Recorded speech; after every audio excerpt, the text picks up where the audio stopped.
2024 সালের 5 আগস্ট, চারিদিকে উত্তাল ছাত্র জনতার আন্দোলনে।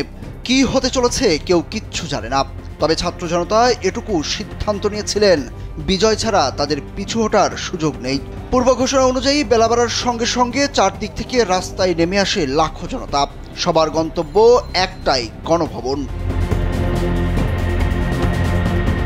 ঢেউয়ের মতো যখন মানুষজন রাস্তায় নেমে আসে, তখন আর আওয়ামী লীগ সরকারের টিকে থাকার কোনো পথ ছিল না। সব ফেলে দ্রুত ক্ষমতা ছেড়ে ভারতে পালিয়ে যান আওয়ামী লীগ সভানেত্রী শেখ হাসিনা। এদিন সকালে গণভবনে এক চাঞ্চল্যকর ঘটনা ঘটে যায়।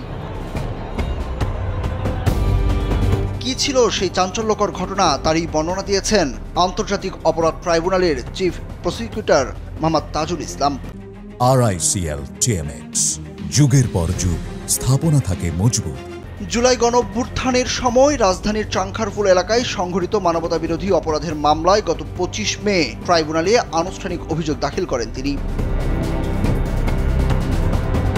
সেদিন শুনানিতে চিফ প্রসিকিউটর জানান, 5 আগস্ট সকালে গণভবনে একটি বৈঠক হয়। বৈঠকে তৎকালীন আইজিপি চৌধুরী আব্দুল্লাহ আল মামুনকে দেখিয়ে শেখ হাসিনা বলেছিলেন, ওরা ভালো কাজ করছে, সেনাবাহিনী পারবে না কেন? তখন চৌধুরী আব্দুল্লাহ আল মামুন বলেন, পরিস্থিতি যে পর্যায়ে গেছে তাতে পুলিশের পক্ষেও আর বেশি সময় এমন কঠোর অবস্থান ধরে রাখা সম্ভব না। অস্ত্র গোলাবারুদ আর অবশিষ্ট নেই, বাহিনীও ক্লান্ত হয়ে গেছে। এরপর সামরিক কর্মকর্তারা শেখ হাসিনাকে ক্ষমতা ছেড়ে দেওয়ার পরামর্শ দেন। তখন তিনি রেগে যান এবং বলেন, তাহলে তোমরা আমাকে গুলি করে মেরে ফেলো এবং গণভবনে কবর দিয়ে দাও।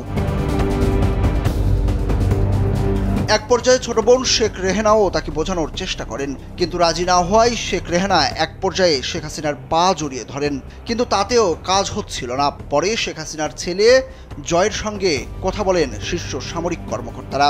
এরপরেই রাজি হন শেখ হাসিনা। সুরজ আহমেদ, কালবেলা।